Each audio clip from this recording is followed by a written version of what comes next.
Good morning students. भाई sir Brajesh मुखरैया में मुखरैया sir, जिसके नाम से आप जानते हो मुखरैया सर।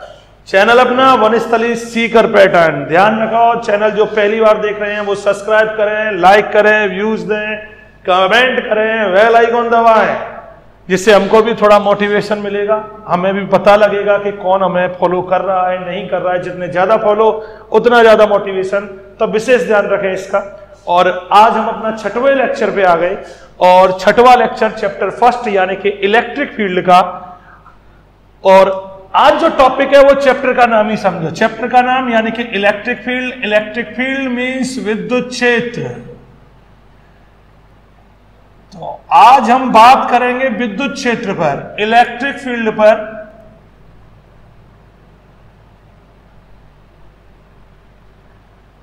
इलेक्ट्रिक फील्ड विद्युत क्षेत्र पे बात करेंगे।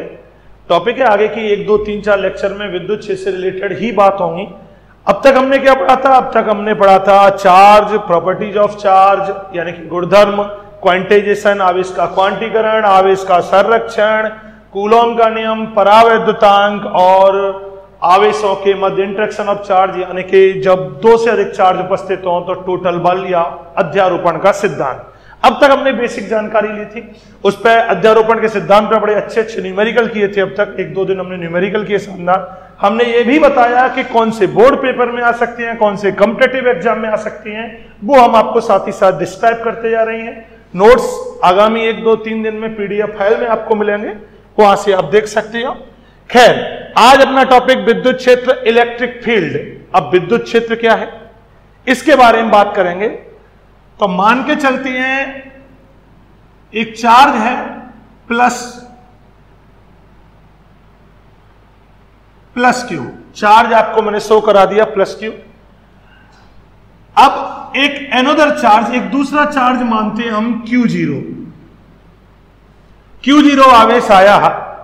Q0 जो यहां आपको दिख रहा है, एक आपके लिए नया पॉइंट आ गया और पूरे चैप्टर में इसको ध्यान रखोगे। Q0 को कहते हैं हम परीक्षण आवेश, टेस्ट आवेश, टेस्ट चार्ज, परीक्षण आवेश। Q0 परीक्षण आवेश है। एक प्लस Q चार्ज है और एक नजदीक उसके एक परीक्षण आवेश आ गया Q0। परीक्षण आवेश क्या है इस पर बाद में बात करेंगे। तो ये प्लस Q इस Q0 पर क्या लगाएगा? बल लगाएगा।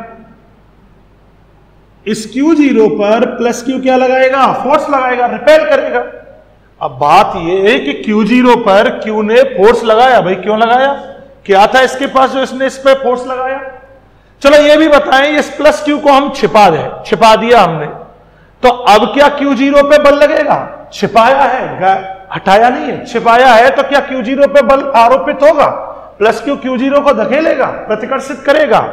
यस, अब भी करेगा। तो Q0 सोचेगा कि भाई अब मुझ पर कौन बल लगा रहा है, ये है नहीं।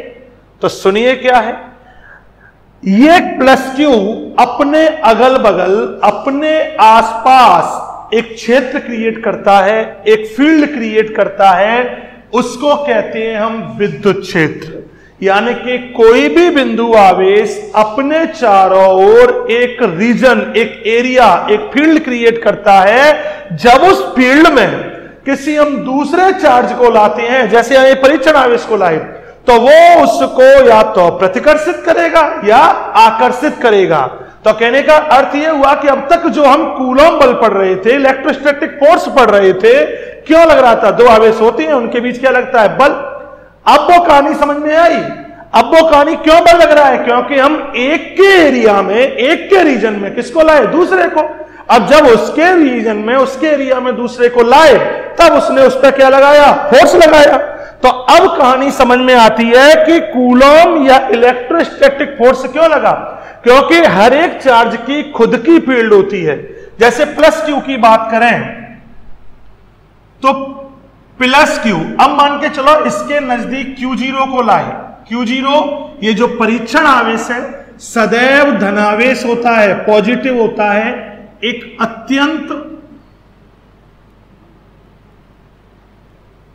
अल्प धनावेश, बिंदु धनावेश एक अत्यंत अल्प यानी कि ये समझो एक्सट्रीमली स्मॉल या टिनी पॉजिटिव चार्ज होता है, तो एक Q0 को लाए तो प्लस Q या Q0 को क्या करेगा, प्रतिकर्षित करेगा। इस Q0 को किधर करेगा, इधर करेगा। इधर Q0 को लाए मान के चलो तो प्लस Q क्या करेगा, प्रतिकर्षित करेगा। किधर करेगा, इधर करेगा। इधर लाए Q0 को तो इसको क्या करेगा, प्रतिकर्षित करेगा। इस तरीके से प्रतिकर्षित करेगा प्लस Q आवेश, यानी कि प्लस Q आवेश अपने चारों तरफ एक फील्ड क्रिएट करता है और उस फील्ड में जब हम किसी दूसरे आवेश को लाते हैं, परीक्षण आवेश को लाते हैं, तो ये इसको क्या करता है, धकेलता है, बल लगाता है, प्रतिकर्षित करता है। तो अगर हम प्लस Q आवेश की फील्ड देखें तो देख रहे थे प्रतिकर्षित कर रहा था, यानी कि अगर हम फील्ड बनाएं तो ऐसी बनेगी फील्ड।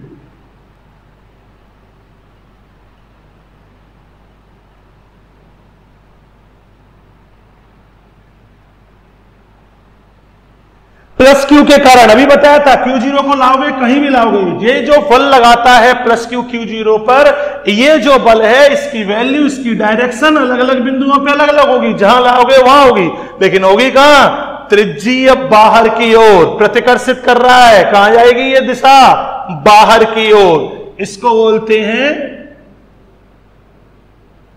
रेडियली आउटवर्ड, त्रिज्यीय बाहर की ओर।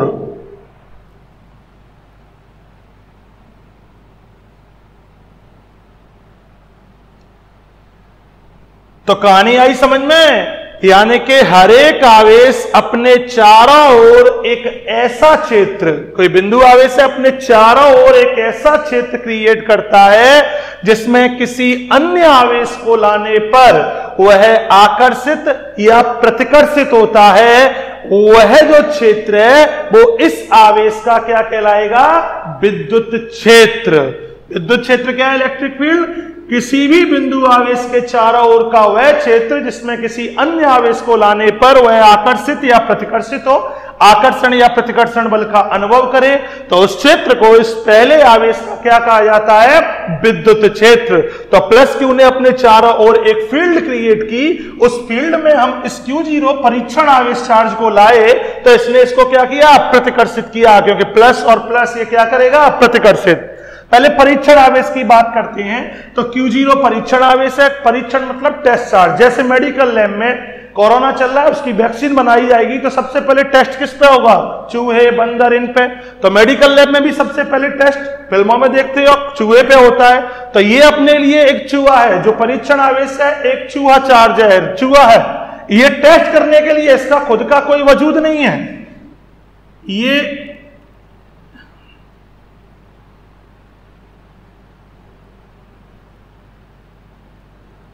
कल्पित धनावेश है, कल्पित आवेश है, फिक्टिटियस चार्ज है, इसका कोई अस्तित्व नहीं है, वास्तविक नहीं है। ये एक फिक्टिटियस, एक टिनी positive charge, extremely small charge है, जिसे हम टेस्ट चार्ज कहते हैं, परीक्षण। इसका कोई अस्तित्व नहीं है।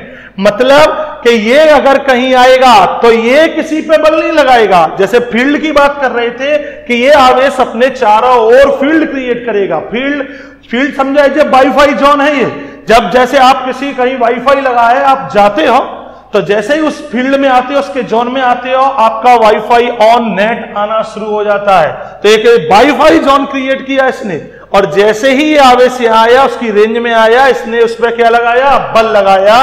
तो ये आवेश फील्ड क्रिएट करता है, उस फील्ड को ही कहते हैं विद्युत क्षेत्र, इलेक्ट्रिक फील्ड। अब आप कहोगे कि सर फिर इस आवेश ने अपनी इलेक्ट्रिक फील्ड क्रिएट नहीं की, ये भी तो करेगा अपनी विद्युत क्षेत्र क्रिएट, ये भी अपनी फील्ड जनरेट करेगा ना। ये परीक्षण आवेश है। परीक्षण आवेश की खुद की कोई फील्ड नहीं होती, खुद का कोई एरिया, खुद की कोई रीजन नहीं है। ये किसी पर बल आरोपित नहीं करता, ये तो औरों के द्वारा लगाए गए बल का क्या करता है, अनुभव करता है। तो Q0 कोई विद्युत क्षेत्र, कोई इलेक्ट्रिक फील्ड उत्पन्न नहीं करेगा। इसकी कोई फील्ड नहीं होती परीक्षण आवेश की। इसके अलावा कोई भी आवेश होगा उसकी फील्ड होती है, इसकी कोई फील्ड नहीं होती। तो ये तो अपने लिए परीक्षण है, टेस्ट है, जब मर्जी पड़े तब इसको ले आओ, और इसका खुद का कोई अस्तित्व नहीं है। तो प्लस क्यू आवेश ने एक फील्ड क्रिएट की जिसमें Q0 को लाइए, ऑलवेज पॉजिटिव होगा, ध्यान रखें, हमेशा धनावेशित होगा ये। तो इसने इस पे फोर्स लगाया, तो इस फील्ड को कहते हैं क्या? विद्युत क्षेत्र। अगर इसको डेफिनेशन में लिखूं तो किसी आवेश के चारों ओर का वह क्षेत्र जिसमें किसी अन्य आवेश, परीक्षण आवेश को लाने पर वह आकर्षण या प्रतिकर्षण बल का अनुभव करे।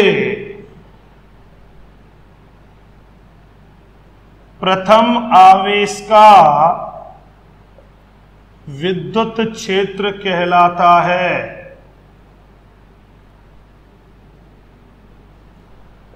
किसी आवेश के चारों ओर का वह क्षेत्र जिसमें अगर हम किसी और चार्ज को लाएं तो या तो आकर्षित हो या प्रतिकर्षित हो, तो वह उस आवेश का क्या कहलाएगा? इलेक्ट्रिक फील्ड, विद्युत क्षेत्र कहलाता है, इलेक्ट्रिक फील्ड कहलाता है।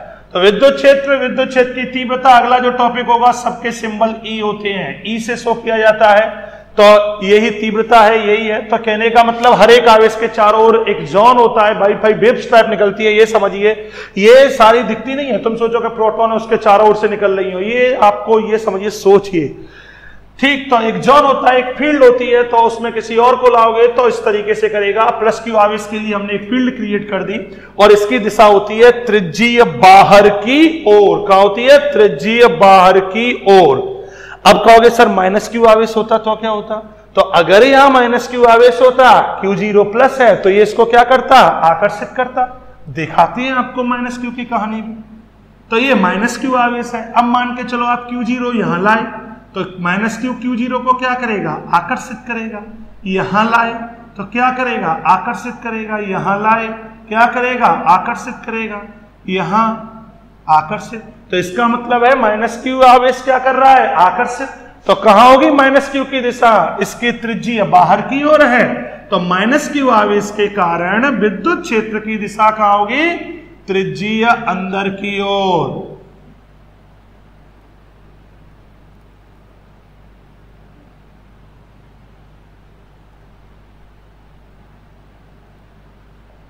इसको बोलते हैं त्रिज्यीय रेडियली इनवर्ड, अंदर की ओर।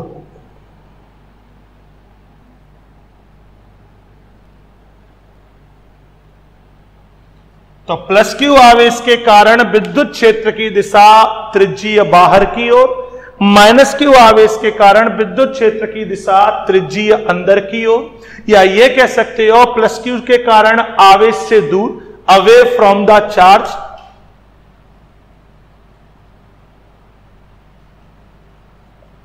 और माइनस के कारण आवेश की ओर टुवर्ड्स द चार्ज। तो विद्युत क्षेत्र की दिशा ध्यान रखें। तो प्लस क्यू के कारण बाहर की ओर, माइनस क्यू का कारण अंदर की ओर। प्रत्येक आवेश अपने अगल बगल एक ऐसी फील्ड अपने चारों ओर एक ऐसा एरिया, एक ऐसा रीजन क्रिएट करता है जिसमें किसी और को लाए तो वो इसको या तो आकर्षित करेगा या प्रतिकर्षित। परीक्षण को लाए प्लस क्यू के तो इसने इसको प्रतिकर्षित किया। उस फील्ड को कहते हैं हम क्या? विद्युत क्षेत्र। ये है इलेक्ट्रिक फील्ड। अब अगर सोचें कि एक प्लस क्यू जो Q0 आवेश है इसको दूर ले जाए हम, बहुत दूर, तो क्या होगा? तो क्या ये इस पे बल लगाएगा कि नहीं लगाएगा? तो अगर हम प्रैक्टिकली कहें तो प्लस क्यू Q0 को बहुत दूर ले जाएं तो Q के कारण Q0 पर लगने वाले बल में कमी आएगी। लेकिन कंसेप्ट देखें तो जीरो नहीं होगा। यानी कि आपको दिख रहा है कि एक रीजन है, वो रीजन कहीं ना कहीं तो खत्म होगा, नहीं होगा। प्लस क्यू के कारण Q0 पर लगने वाला बल कम जरूर होगा, आप उसकी डिस्टेंस बढ़ाते जाओ, लेकिन कभी भी ऐसा नहीं होगा कि इसके कारण जो विद्युत क्षेत्र है E की वैल्यू क्या हो जाए? Zero. Electric field plus Q के कारण कहीं भी जीरो जैसी सिचुएशन आपको क्रिएट नहीं होगी। इसको हम आगे के टॉपिक में समझेंगे। कभी भी किसी आवेश के चारों ओर वाईफाई की तरह, उस वहां एग्जांपल ठीक था, यहां आप सोचोगे वाईफाई का जोन खत्म हो जाता है, लेकिन यहां इलेक्ट्रिक फील्ड का जोन खत्म नहीं होगा। हर एक आवेश के चारों ओर की जो फील्ड है वो लगती रहेगी, कम हो सकती है, लेकिन ऐसा नहीं होगा कहीं जाके ई या उसका क्षेत्र क्या हो जाए, जीरो हो जाए। तो विद्युत क्षेत्र की बात कर रहे थे, किसी बिंदु आवेश के चारों ओर का वह क्षेत्र जिसमें किसी अन्य आवेश को लाएं, वो आकर्षित या प्रतिकर्षित करे, विद्युत क्षेत्र कहती है। इसके लिए हमने एक परीक्षण आवेश लिया, टेस्ट चार्ज। ये आगे की कहानी, जब जब टेस्ट चार्ज की बात होगी दिमाग में रखें, ये ऑलवेज पॉजिटिव होगा, ये बड़ा ही छोटा होता है, इसका खुद का कोई अस्तित्व नहीं है, कल्पित है, यानी कि एक काल्पनिक चार्ज है, खुद की कोई फील्ड नहीं होती, ये किसी पे बल नहीं लगाता, ये तो औरों के द्वारा लगाए गए बल का अनुभव करता है। कहने का मतलब ये आवेश किसी भी आवेश के विद्युत क्षेत्र में पहुंच जाए तो उसके विद्युत क्षेत्र में कोई परिवर्तन नहीं होता है, क्योंकि इसका खुद का कोई फील्ड नहीं है। तो किसी और की फील्ड में जाने पर उसकी फील्ड में कोई चेंज नहीं होता है, ये अपने के लिए टेस्ट चार्ज है। तो ये है विद्युत क्षेत्र। अब हम बात करेंगे विद्युत क्षेत्र की तीव्रता। तो यह बिल्कुल क्लियर हो गया कि प्लस क्यू आवेश के कारण जो विद्युत क्षेत्र की दिशा होगी वो त्रिज्यीय बाहर की ओर होगी, और माइनस क्यू आवेश के कारण विद्युत क्षेत्र की जो दिशा होगी वो त्रिज्यीय अंदर की ओर होगी। नोट आपने साथ ही साथ कर लिया होगा, और टेस्ट चार्ज बार बार यूज होगा तो आप समझ सकते हैं, एक पॉजिटिवली होता है टेस्ट चार्ज, बड़ा ही एक काल, ये समझिए कि कुछ नहीं है, एक अपने जब जहां टेस्ट की जरूरत पड़े इसको ले लो, बेचारे को चाहे जहां यूज कर लो, इसके आने से किसी की फील्ड में कोई चेंज नहीं होगा, ये तो खुद बस महसूस करेगा औरों के द्वारा लगाए गए बल का। अब बात करें, ये फील्ड थी, फील्ड जोन था पूरा। अब इस फील्ड में विद्युत क्षेत्र की तीव्रता, एक ही बात होती है, आगे से हम विद्युत क्षेत्र की तीव्रता को शॉर्ट में पूरे चैप्टर में विद्युत क्षेत्र बोल देते हैं। इंटेंसिटी ऑफ इलेक्ट्रिक फील्ड,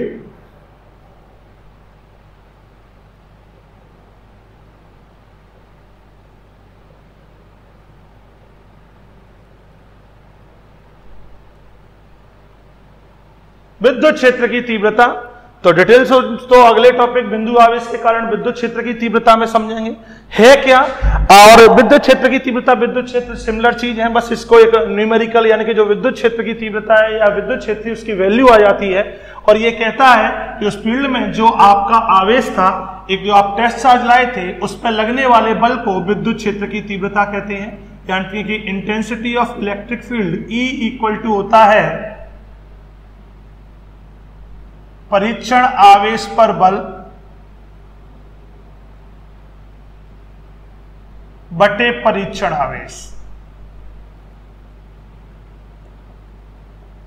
तो यानी कि जो विद्युत क्षेत्र में इकाई आवेश जो आप लाए थे, जो परीक्षण आवेश जो लाए थे, उस परीक्षण आवेश पर लगने वाले बल को कहते हैं विद्युत क्षेत्र की तीव्रता। एकांक धनावेश पर लगने वाला बल विद्युत क्षेत्र की तीव्रता कहलाता है।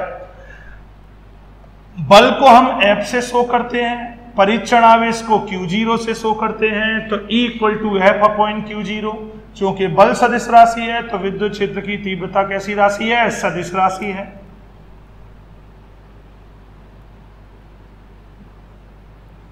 तो किसी विद्युत क्षेत्र में स्थित जो आप टेस्ट चार्ज लाए हो, उस पर जो लगने वाला बल होता है उसको कहते हैं विद्युत क्षेत्र की तीव्रता, और इसकी दिशा वही होगी जहां बल की दिशा है। तो अभी आप देख रहे थे प्लस Q के कारण Q0 पर आउटवर्ड था, तो वहीं तीव्रता की दिशा होगी। आवेश पर लगने वाला जो बल होगा उधर ही तीव्रता की दिशा होती है। यह कैसी राशि है, सदिश राशि है, जिसकी दिशा कहां होगी, बल की डायरेक्शन में होगी। इससे आप मात्रक भी निकाल सकते हो। मात्रक निकालें तो बल का न्यूटन होता है, Q0 का कूलॉम होता है, न्यूटन अपॉन कूलॉम। आगे जो चैप्टर पढ़ोगे उसमें इसका एक और मात्रक आएगा, वोल्ट अपॉन मीटर। तो विद्युत क्षेत्र की तीव्रता के दो मात्रक यहां लिख दिए मैंने, SI न्यूटन अपॉन कूलॉम या वोल्ट अपॉन मीटर। पेपर में कंसेप्चुअल क्वेश्चन में या बोर्ड में भी पूछा जाता है आधे एक नंबर में कि न्यूटन अपॉन कूलॉम या वोल्ट अपॉन मीटर किस भौतिक राशि के मात्रक हैं। तो आप सोचो दो भौतिक राशि होंगी ना, एक ही भौतिक राशि के मात्रक हैं, और किसके हैं वो, विद्युत क्षेत्र की तीव्रता के। इस सूत्र से न्यूटन अपॉन कूलॉम, आगे के चैप्टर में एक सूत्र आएगा V अपॉन D यानी कि विभव बटे दूरी, उससे आएगा volt upon metre. Vector form में सदिश राशि है विद्युत क्षेत्र की तीव्रता। और अगर इसकी विमा लिखना चाहो, डायमेंशन लिखना चाहो, तो बल्कि आप जानते ही हो m1 L1 T-2 और आवेश की जानते ही हो A1 T1 सॉल्व करोगे तो m1 L1 1 ऊपर गया, T-3 A-1, ये इसका विमीय फॉर्मूला है, डायमेंशन फॉर्मूला है m1 L1 T-3 A-1। 11th में पढ़ी है, नहीं पढ़ी है तो छोड़ दीजिए, बोर्ड पेपर में डायमेंशन इतना कोई बड़ा इश्यू नहीं है, पर कॉम्पिटिटिव एग्जाम के लिए डायमेंशन आपको पढ़नी ही पड़ेंगी। खैर, तो ये है अपना विद्युत क्षेत्र की जनरल तीव्रता का सूत्र, और आगे हम विद्युत क्षेत्र की तीव्रता को शॉर्ट में विद्युत क्षेत्र भी बोल सकते हैं, बात वही ई से डिनोट करते हैं। खैर, अब है अपना टॉपिक जो विद्युत क्षेत्र की तीव्रता के बाद है बिंदु आवेश के कारण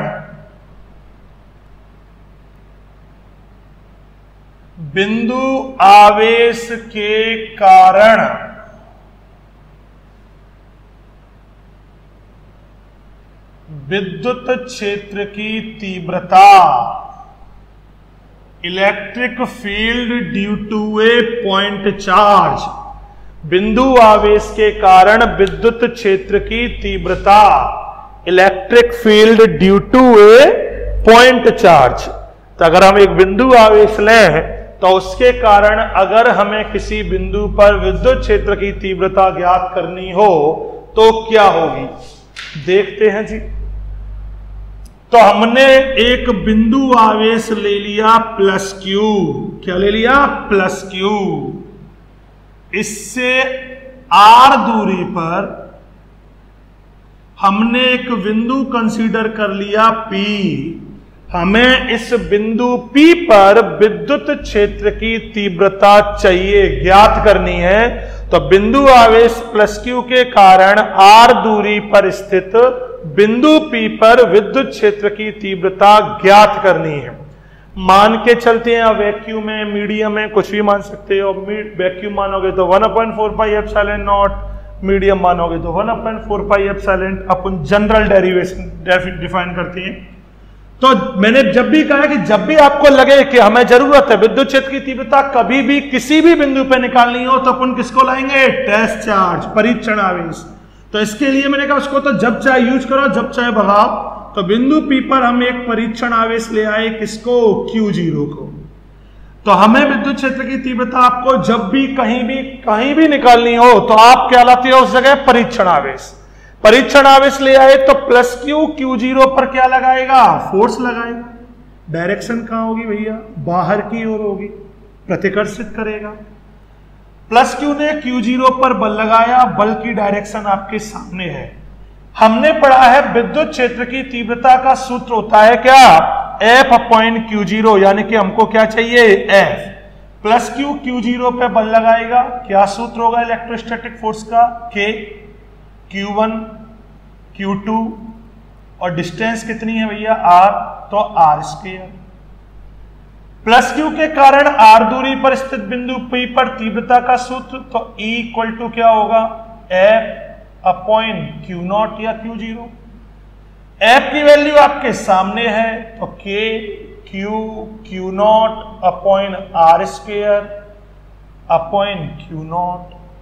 Q0 से Q0 कैंसिल, क्या बचा, K, Q/R²। तो E इक्वल टू क्या आ गया, K, Q/R²। तो बिंदु आवेश के कारण विद्युत क्षेत्र की तीव्रता क्या हो गई, K, Q/R², यानी कि तीव्रता दूरी के वर्ग के क्या होगी, व्युत्क्रमानुपाती होगी।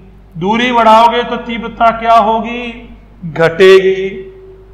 दूरी डबल, तीव्रता कितनी है, 2 का स्क्वायर 1/4, 4 गुना कम हो गई। तो बिल्कुल वही कहानी है, वहां बल के सूत्र में एक आवेश ज्यादा था, यहां कम है।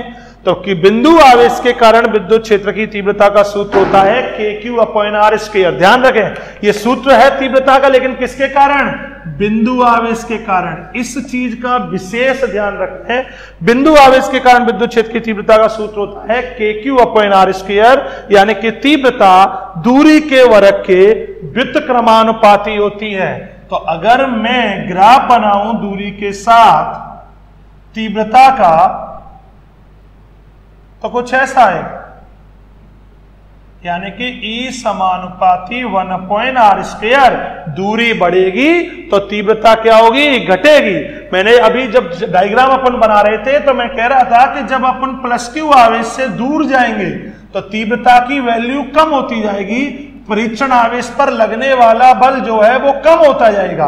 मैंने कहा था कि प्रैक्टिकली वैल्यू कम होगी जब आप दूर जाओगे, Q0 को परीक्षण आवेश को बहुत दूर ले जाओ, लेकिन ऐसा नहीं है कि तीव्रता कहीं भी 0 हो जाए, क्योंकि 0 तीव्रता कब होगी, जब R इन्फिनिटी होगा। R इन्फिनिटी होगा तब जाके तीव्रता क्या होगी, 0 होगी। तो तीव्रता अनंत तक फैली होती है। किसी की जो फील्ड है विद्युत क्षेत्र जिस आवेश के कारण जो रीजन है वो अनंत तक फैला होता है। ऐसा नहीं है कि कुछ किलोमीटर कुछ मीटर तक हो, अनंत तक होगा। हाँ, ये जरूर है कि उसकी स्ट्रेंथ में कमी आएगी, उसके द्वारा लगने वाले फोर्स या तीव्रता में कमी आएगी, दूरी बढ़ेगी, तीव्रता घटेगी, लेकिन 0 नहीं होगी। 0 के लिए आपको इन्फिनिटी पे जाना पड़ेगा। एक चीज और, किसी भी आवेश के कारण, ये +q आवेश है, किसी भी आवेश के कारण उस स्थान पर, जैसे इसके नजदीक तीव्रता ज्यादा होगी, दूर गए कम हो गई, और गए कम हो गई, पीछे की तरफ आए नजदीक आए तो ज्यादा हो गई, तो उस स्थान पर कितनी होगी जहां वो बिंदु आवेश होगा। तो उस स्थान पर तीव्रता डिफाइंड नहीं होती, अनडिफाइंड होती है, ये डिफाइंड नहीं की गई। किसी भी आवेश के उस स्थान पर विद्युत क्षेत्र या विद्युत क्षेत्र की तीव्रता अनडिफाइंड होती है। ऐसा नहीं समझो कि उस जगह तो बहुत ही ज्यादा होगी, ना, अनडिफाइंड है ये। क्यों? क्योंकि इसका मतलब हो गया R0, और R0 ये फ्रैक्शन तो पॉसिबल ही नहीं है, 1/0 अनडिफाइंड है। ये अपनी टर्म है वो डिफाइंड नहीं है, पॉसिबल नहीं है, अपने लिए उसकी कोई वैल्यू नहीं है।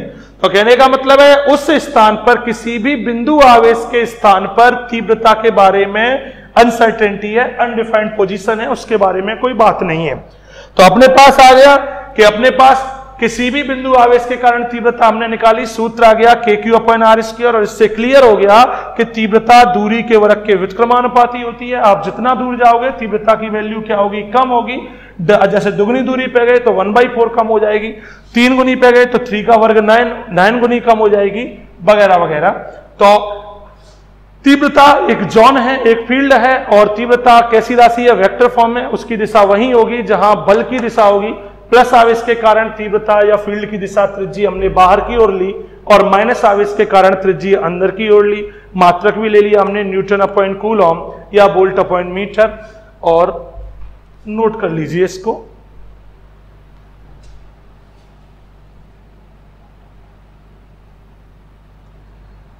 तो हमने विद्युत क्षेत्र पढ़ा, विद्युत क्षेत्र की तीव्रता पढ़ी, और बिंदु आवेश के कारण विद्युत क्षेत्र की तीव्रता पढ़ी, जिसका सूत्र आया kq/r², यानी कि तीव्रता दूरी के वर्ग के व्युत्क्रमानुपाती होती है। दूरी बढ़ेगी, तीव्रता घटेगी, पर 0 होने के लिए आपको अनंत तक जाना पड़ेगा।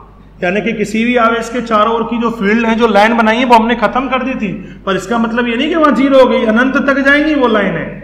और किसी भी बिंदु आवेश के स्थान पर तीव्रता अनडिफाइंड है, क्योंकि R0 1/0 जो फ्रैक्शन है वो डिफाइंड नहीं है। अब हम सदिश निरूपण पढ़ते हैं। विद्युत क्षेत्र की तीव्रता का सदिश निरूपण। तो प्रत्येक आवेश अपने चारों ओर फील्ड क्रिएट करता है, यानी कि every charge create electric field in the space around itself. तो अगर इलेक्ट्रिक फील्ड तीव्रता है तो उसकी वेक्टर फॉर्म क्या होगी? वैसे हमने कह दिया कि तीव्रता जिधर बल लगेगा उस दिशा में होगी। तो देखते हैं भैया, E थोड़ी देर पहले आपके पास सूत्र आया है kq/r²। +q आवेश के कारण r दूरी पर बिंदु P पर जो तीव्रता का सूत्र था वो था क्या? kq/r²। इसको अगर हमें वेक्टर फॉर्म में लिखना है तो E वेक्टर kq/r², और जब वेक्टर फॉर्म में तो एकांक सदिश, तो इस दिशा में यानी कि r वेक्टर की दिशा में एकांक सदिश क्या होगा? r cap. तो विद्युत क्षेत्र की तीव्रता का सदिश निरूपण के लिए हमने एकांक सदिश आर कैप का गुणा कर दिया। आर कैप आर वेक्टर की दिशा में एकांक सदिश है, चूंकि आर कैप इक्वल टू होगा आर वेक्टर बटे आर, तो E vector equal to K Q upon R square, R vector बटे आर, तो K Q upon R Q R vector. ये आपके पास सदिश निरूपण है विद्युत क्षेत्र की तीव्रता का, बिंदु आवेश के कारण जो विद्युत क्षेत्र की तीव्रता है उसका। यहां अब भी कंफ्यूज नहीं हो, अब भी तीव्रता दूरी के वर्ग के व्युत्क्रमानुपाती है। तुमको नीचे तो सर आर क्यू आ गया, तो इसका मतलब तीव्रता आर की घात 3 के व्युत्क्रमानुपाती हो गई ना, तीव्रता अब भी आर की घात 2 के, क्योंकि एक आर ऊपर भी तो है, तो इसका मतलब तीव्रता हर सिचुएशन में 1/r² के समानुपाती या r² के व्युत्क्रमानुपाती।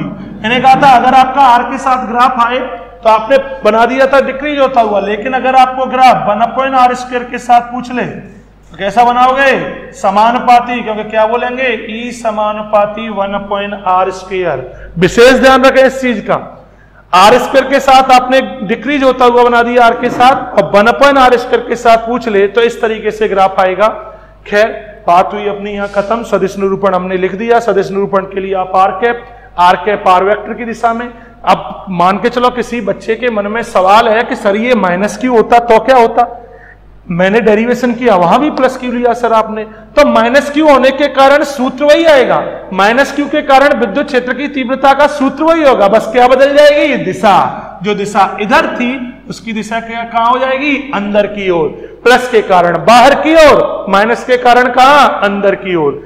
वेक्टर फॉर्म लिखोगे तो वेक्टर फॉर्म लिखते समय प्लस क्यू है तो प्लस का साइन, माइनस क्यू है तो माइनस का साइन, तो यहां माइनस क्यू लिखोगे तो हो जाएगा ई वेक्टर की दिशा आर वेक्टर की दिशा के विपरीत। लेकिन ध्यान रखें प्लस माइनस का साइन तभी लगाते हैं जब अपन क्या लिखते हैं? Vector form. जब वैल्यू लगाएं तो आवेश की वैल्यू प्लस माइनस लिखने की जरूरत नहीं है, क्योंकि उससे केवल दिशा का डिटर्मिनेशन निर्धारण होता है।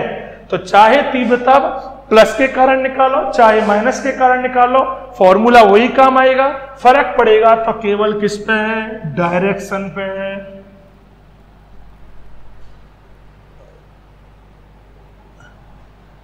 क्लियर? अब हमने विद्युत क्षेत्र पढ़ लिया, विद्युत क्षेत्र की तीव्रता पढ़ ली, बिंदु आवेश के कारण विद्युत क्षेत्र की तीव्रता पढ़ ली, KQ/r², कोई दिक्कत नहीं। सदिश निरूपण भी पढ़ लिया, आर कैप लग गया, और अब हम पढ़ेंगे क्या? आवेशों के निकाय के कारण। आवेशों का निकाय है, तो अब अपने पास टॉपिक है आवेशों के निकाय के कारण विद्युत क्षेत्र की तीव्रता। तो बड़ी क्लियर सी बात है, every charge creates electric field in the space around itself. हर एक आवेश अपने चारों ओर फील्ड क्रिएट करता है, बिंदु उसको परीक्षण आवेश को छोड़कर उसकी कोई फील्ड नहीं है। तो एक आवेश के लिए कहानी पढ़ ली थी, लेकिन अगर आवेश बहुत ज्यादा हो, फिर हम किसी बिंदु आवेश पर तीव्रता पूछें तो फिर क्या करोगे? फिर वही जो आपके लिए ब्रह्मास्त्र का काम करता है, 11th से कर रहा है। जब बात 2 से ज्यादा की आई जाती है, 1 से ज्यादा की आवेशों की निकाय की आ जाती है, तो किस सिद्धांत को काम लेते हो? ये अपना ब्रह्मास्त्र है। कौन सा? अध्यारोपण का सिद्धांत, प्रिंसिपल ऑफ सुपरपोजिशन। ये काम करेगा फिर आपके पास जब कहानी आ जाए आपके पास ज्यादा की आवेशों के निकाय की। और हमने जब बल के बारे में बात की थी कि आवेशों के मध्य अगर हम टोटल बल पूछे, आवेश कई सारे बहुल आवेशों के मध्य उपस्थित हो, वहां पूछे तो वहां भी टोटल बल ज्ञात करने के लिए क्या निकाला था? अध्यारोपण का सिद्धांत। ये फॉर्मूला बार बार, ये सिद्धांत बड़ा अच्छा है। जब कोई तीर नहीं चलता तो ये तीर तो चलता ही चलता है। खैर ये वही कहानी है जैसी वहां थी, बस वहां मैंने कहा था एक सूत्र में एक ज्यादा आवेश है। जैसे आपके पास Q1 है, एक आवेश मान लो Q2 है, एक आवेश मान लीजिए Q3 है, आपको इस बिंदु पर, बिंदु O ले लिया, बिंदु O पर टोटल बल ज्ञात करना है, वो सॉरी तीव्रता ज्ञात करनी है। तो हमने 1 2 3 आवेश ले लिए, 3 आवेशों के कारण बिंदु आवेश हैं। बिंदु O पर विद्युत क्षेत्र की तीव्रता ज्ञात करनी है कि कितनी होगी। तो देखिए Q1 के कारण, पहले Q1 के कारण देखते हैं।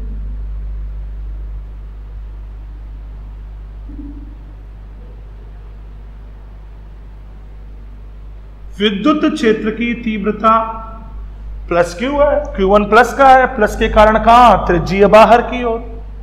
Q2 के कारण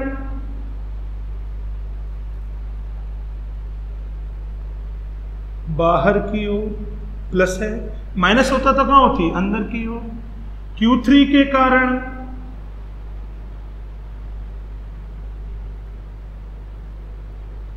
बाहर की ओर। तो हमें इस पर टोटल तीव्रता चाहिए थी। किसका सिद्धांत काम लिया, अध्यारोपण का सिद्धांत। क्या कहेगा बेचारा जी सिद्धांत, इस पर तो एक ही कहानी है कि किसी पर भी टोटल निकालना हो तो अलग अलग सबकी निकाल लो और उसका क्या कर दो, सदिश योग। तो अध्यारोपण का सिद्धांत कहता है कि किसी बिंदु पर आवेशों के निकाय के कारण विद्युत क्षेत्र की तीव्रता प्रत्येक आवेश के कारण विद्युत क्षेत्र की तीव्रता के सदिश योग के बराबर होगी। वेक्टर फॉर्म, Q1 के कारण तीव्रता E1 प्लस था त्रिज्यीय बाहर की ओर, Q2 के कारण E2 प्लस था बाहर की ओर, outward away from the charge. Q3 plus था तो आउटवर्ड, माइनस होता तो इनवर्ड। डायरेक्शन पे फर्क पड़ता, फॉर्मूले पे तो आप जानते हो कुछ फर्क नहीं। तो अगर मैं इस अध्यारोपण के सिद्धांत को इस तीव्रता के लिए लिखूं तो क्या होगा,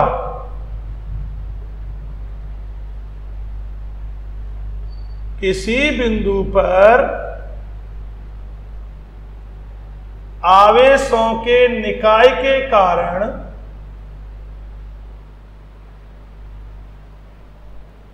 विद्युत क्षेत्र की तीव्रता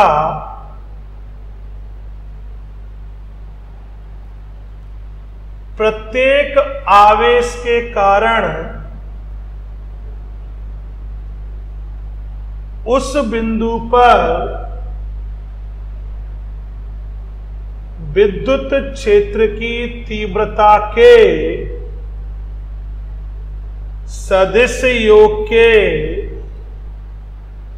बराबर होगी।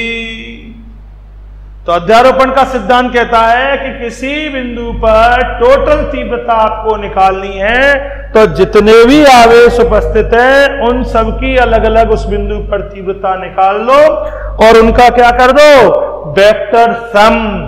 यानी कि अगर आपको बिंदु O पर, तो यानी कि बिंदु O पर परिणामी तीव्रता कितनी होगी, E vector equal to E1 plus E2 plus E3 और होते तो plus E4 plus E5 dot dot dot plus En। Formula लिखें तो ये हो जाएगा E1 वही बिंदु आवेश है तो KQ अपॉन ये डिस्टेंस मान के चलो R1, एक की R1 स्क्वायर, वेक्टर फॉर्म लिखते तो R1 cap KQ R2 square, R2 cap KQ R3 square, R3 cap वगैरह वगैरह वगैरह। तो आप जानते ही हो ये सारी कहानी, हमने उसमें भी पढ़ी थी। वहां बस क्या था, जब पिछला टॉपिक पढ़ा था अब बलों के लिए, तो बल के केस में क्या था, बस K Q1 Q2 एक आवेश ही तो कम है, बाकी पूरी कहानी वैसी ही है जैसी वहां थी।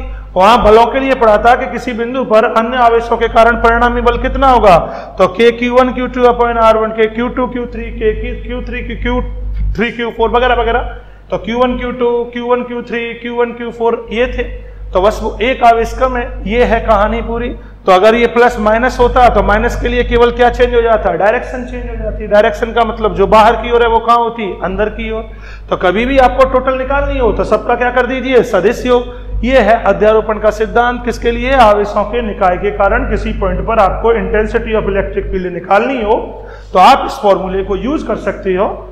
खैर नोट कर लीजिए आगे का टॉपिक।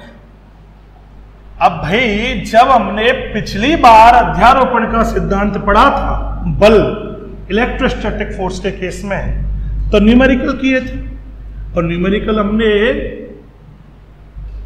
लगातार 2 वीडियो में किए।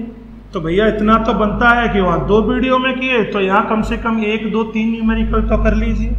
और न्यूमेरिकल बिल्कुल वैसे ही हैं जैसे पिछले थे। देखते हैं, जो समझता है कि कैसे होंगे क्या होंगे वो इस वीडियो में आगे जाए, आगे देखे और देखते हैं भाई। तो हमने ये निकाल लिया कि किसी भी आवेश पर टोटल तीव्रता अन्य आवेशों के कारण उस पर जो तीव्रता है उसके सदिश योग के बराबर होगी। तो हम एक क्वेश्चन लेते हैं। आपके पास एक चार्ज है, ये है आपके पास 1 माइक्रो कूलम। एक दूसरा चार्ज है आपके पास, ये मान के चलिए -2 माइक्रो कूलम। बीच की जो डिस्टेंस है, सेपरेशन है, ये मान लिया मैंने 2 सेंटीमीटर। आपको इन दोनों के बिल्कुल मिडिल में, दोनों आवेशों को मिलाने वाली रेखा है, उसके बीच में बिंदु P पर परिणामी विद्युत क्षेत्र की तीव्रता पूछी जाती है कि इन दोनों आवेशों को मिलाने वाली रेखा के मध्य बिंदु पर नेट विद्युत क्षेत्र की तीव्रता कितनी होगी। तो बड़ा ही सिंपल सवाल है, कई लोग समझ गए होंगे वो आगे जाए अपने आप करें। तो 1 माइक्रो कूलम आवेश -2 माइक्रो कूलम आवेश, इसके 2 सेंटीमीटर है, तो इसके मिडिल में बिल्कुल मध्य में किसी बिंदु पर परिणामी विद्युत क्षेत्र की तीव्रता कितनी होगी। चलो भैया इसको नाम दे देते हैं हम Q1 और इसको नाम दे देते हैं हम Q2। इसको Q1 दे दिया, इसको Q2 नाम दे दिए। बिल्कुल मिडिल में है तो ये डिस्टेंस सेपरेशन होगा, इसको मान लेते हैं R इक्वल टू कितना होगा 1 सेंटीमीटर। बड़ा सिंपल सी बात है, 1 सेंटीमीटर का मतलब क्या हो गया 1 × 10⁻² मीटर। तो हमें बड़ा सिंपल काम कर लिया, हमें इसके कारण इस बिंदु पर विद्युत क्षेत्र की तीव्रता निकालनी है। तो पहले Q1 के कारण बिंदु P पर विद्युत क्षेत्र की तीव्रता E1 मान ली। E1 इक्वल टू क्या होगा K Q1/R²। डायरेक्शन कहाँ होगी, प्लस आवेश है, बिंदु P पर प्लस के कारण कहाँ होती है त्रिज्यीय बाहर की ओर। तो प्लस के कारण बिंदु P पर विद्युत क्षेत्र की जो तीव्रता होगी E1 वेक्टर, उसकी डायरेक्शन कहाँ होगी बाहर की ओर। अब Q2 आवेश किसका है माइनस का, Q2 के कारण P पर तीव्रता, सह तीव्रता का मान तो K Q2/R²। ये होगा R क्यों, क्योंकि मध्य में है, ये आधा ये 1 सेंटीमीटर, ये 1 सेंटीमीटर, तो डिस्टेंस तो इक्वल है, चार्ज बस अलग है, ये Q1 है ये Q2 है। माइनस आवेश है तो कहाँ होगी तीव्रता रेडियली इनवर्ड यानी कि अंदर की ओर, तो E2 की दिशा ये होगी। अब देख सकते हो E1 E2 समान दिशा में है, तो आप जानते हो जब समान दिशा में है तो बिंदु P पर परिणामी तीव्रता बिल्कुल सिंपल E इक्वल टू क्या होगी E1 + E2। समान दिशा में है तो दोनों के योग के बराबर होगी। डायरेक्शन की जरूरत नहीं है क्योंकि डायरेक्शन तो इधर ही होगी, इधर का मतलब होता है -2 माइक्रो कूलम चार्ज की तरफ, यानी कि दोनों आवेशों को मिलाने वाली रेखा के अनुदिश, और Q2 आवेश की ओर। E1 की वैल्यू कितनी R² और K Q2/R²। कॉमन क्या ले लो K/R²। Q1 + Q2 मान के चलते हैं दोनों आवेशों के बीच वैक्यूम या निर्वात है, तो 9 × 10⁹ R की वैल्यू 1 सेंटीमीटर 10⁻² का 10⁻⁴। Q1 की जगह 1 × 10⁻⁶, Q2 की जगह 2 × 10⁻⁶। अब ये मत कहना सर ये -2 है तो माइनस क्यों नहीं लिखा, क्योंकि मैंने कहा था परिमाण जब लो तो माइनस का कोई रोल नहीं है, केवल डायरेक्शन पे फर्क है। तो 9 × 10⁹ 10⁻⁴, 2 1 3, 3 × 10⁻⁶, तो 9 और × 3 यानी कि 27, 9 4 6 -2 10⁻⁷ मात्रक होगा N/कूलम। ठीक, तो देख सकते हो 9 4 10 11 13, 13 में से 6 7, 6 6 7 13, 27 × 10⁻⁷ -4 ऊपर जाएगा प्लस का होगा, -6 में से +4, -2 9 में से -2 यानी कि 7 मात्रक N/कूलम। तो बड़ा ही सिंपल है, कभी भी आपको टोटल निकालनी हो तो उनका वेक्टर सम कर दीजिए, समान दिशा में है डायरेक्ट जोड़ दिए। खैर ये न्यूमेरिकल इस तरीके के और भी कर सकते हो, आप घर जाके करें। आज के लिए इतना ही, आगे के लेक्चर में बात करेंगे। Bye bye, the and.